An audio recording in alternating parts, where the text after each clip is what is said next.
races were both won by an Earnhardt. Junior and senior were wide open in green.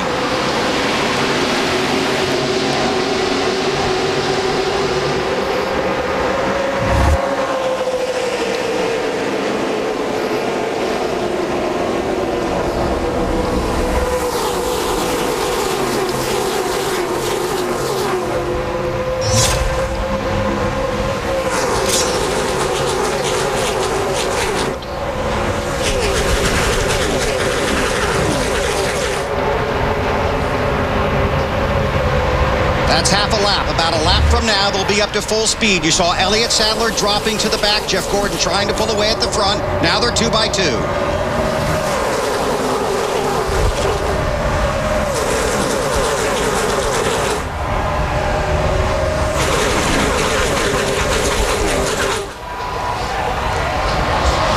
Wow, 5 bonus points for leading that lap. Jeff Gordon got him. Update from Marty Snyder.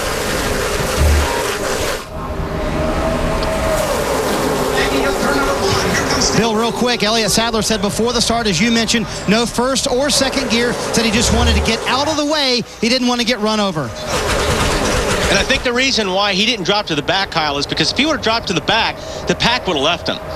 He at least got rolling enough to where he's at least hung on to the back of the pack right now. Yeah, and that's a great observation, because if he had dropped to the back, like you said, he started, what, 15th, 18th, 19th, wherever he's at in points, and he dropped back to almost 42nd or 43rd, but he was able to keep a car behind him that kept him pushed up in the pack. What's going to be interesting is if we follow that story for the rest of the night to see what his pit road is, because everything about pit road is second gear at a certain RPM, and if he doesn't have second gear, what's the RPM going to be in third, or how's he going to get down pit road? Well, and also, even if he comes in with a pack of cars, they're going to leave him. If you don't have those 2 gears, you're in big trouble. Sadler started 22nd. I think, you know, after a lap or 2 here, I think you'll start seeing these guys break out to 3 wide. I mean, the cars are moving around a lot. Whoa, Stewart cut it close there on Jimmy Johnson. And they do. There's going to, you could just tell those first couple laps, these guys were already anxious. These guys are pumped up ready for this race because of 2 reasons. And the main reason being they haven't been in race configuration and race conditions since Thursday afternoon when they did all their practice. They just came in Friday and won 1 single lap. And as you know, Wally, you just kind of get out there and run your lap, and that's it. And then we got trouble. Jeff Green in the 66 and Kasey Kahne. And there was a report that somewhere back in the field that someone might have been leaking. Caution is off, behind. That almost looked the way they were hooked there, Kyle, that somebody thought somebody was clear and wasn't. Yeah, it almost looked like, and you can't tell until we see it, but it's almost like somebody jogged left or right when he thought somebody wasn't there. Let's take a look from upstairs. First caution of the night.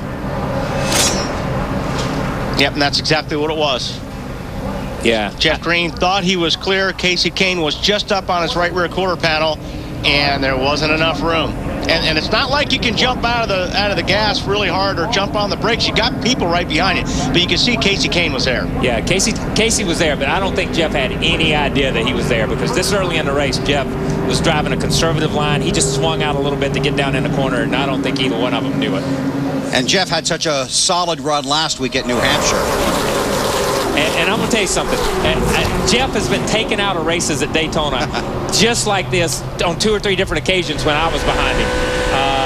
And not of his fault. This is just a racing incident. Bring it right here. And it was nothing. It was so close. I mean, just... All right, going to have a wreck here behind us. Wave them off here. Wave them off. I tell you what, when we see the damage, if we could get a close-up of the damage on the 9 car, you'll be surprised at how little damage it really is on the right front, on that front. It's just barely caved that corner in over on the left side. His biggest damage is on the right side. Yeah, they could get that left front fixed. That's Larry. I mean, as you know, they've got to get that part of the car fixed because of the aerodynamics. I mean, there's no question, Wally. The most important part of that race car is the front fenders and the rear spoiler. But the one thing I want to point out, we talked in the pre-race about how important the spotters on top of the grandstands. Where those guys were going out of the trioval down to turn 1, it's almost the worst situation for the spotter because they're actually driving away from the spotter. All he's looking at is the back of the car, and I know when I've spotted here, what I've told the guys, you're on your own for a second till I can get you down into turn 1. You know, also, Larry, right up against the wall, along the front straightaway, you're in the shadow if you're up right against the wall. Tough situation for the spotter right there. So Kahne on pit road early, 5 laps complete here in the Pepsi 400. Contact with Jeff Green. Get the left front. Green to the garage. Yeah, Green's got a little bit more damage there than Kasey Kahne. Marty? Yeah, Bill, the damage not really as bad as they thought it would be for Kasey Kahne. They're really focusing here on the left front. They've already taken right side tires. They put on left side tires just now. They're going to patch with bare bond this very left front of the car for Kasey Kahne, get him back out on the racetrack to update his teammate Elliott Sadler. He said in first and second gear, sounds like there's a real bad rattle in the transmission, so he's not there. So he has to start in third. As you guys pointed out, he is very concerned about pit road. Thanks, Marty. The only full-screen commercial content in tonight's race broadcast comes from our local cable partners. We're required to give them 3 breaks an hour. Here comes the first one. It's under caution, and our wide-open coverage continues in 90 seconds.